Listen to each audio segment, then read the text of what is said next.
about going to church now more often. You're gonna get in the choir.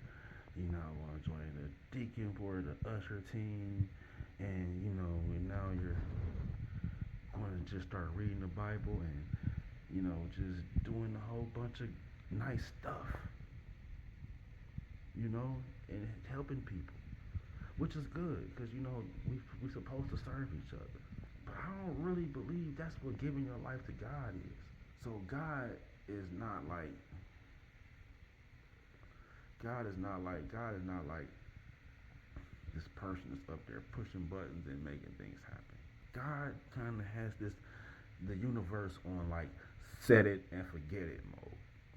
You know what I'm saying? So God's ultimate plan. It's almost like the games, the video games we play. When we play. The video games are set up for us to win. They want the game wants you to win. At the end of the day, it's set up for you to win. It's going to be hard, but it's set up for you to win. So in that same way, this life is set up for us to win. God, the life. He set the universe. He made the universe so very intricately that it's like it just reacts.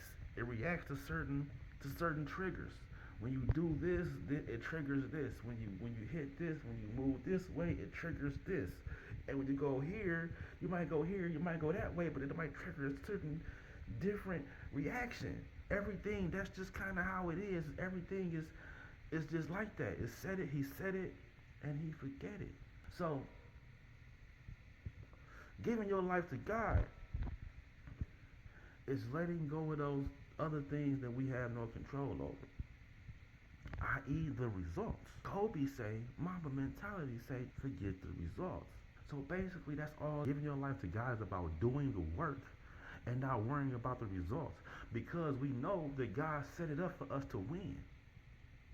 We know that God set this thing up. He set it up for us to be victorious. He set it up. The goal is for you to get to that point and be like, yay, you won. You made it through all the obstacles.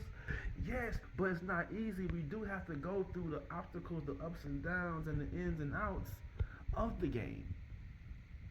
But it's set up for that. That's why it will always be just do your part. There's going to be, you have an assignment in the situation. I'm going to use my example. You talking about move. You want to make a move out of town, and you want to know, oh, how am I going to do this? How am I going to do that? But that ain't for you to worry about.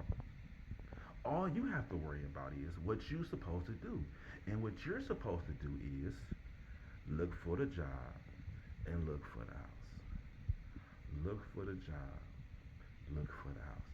You can go in the general area, in the general vicinity. We know we have our general iron, but all we have to do is the work that we're supposed to do. If the work you're supposed to do is typing in that application, you type in that application. Sometimes you might have to do a little couple. Once you do those steps, you fall back. So, and that's it. You don't worry about the results, and trust that whatever it is, it's gonna work out for your good. You have that faith. All you need, that's itty bitty tiny little mustard seed. That's all you need. It's the faith the size of a mustard seed. And watch what it do for you. That's dog life, my baby. And that's giving your life to God.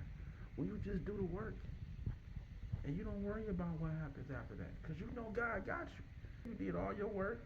Now you celebrate the victory because God already did it. You say your prayer, it's already done. All you have to do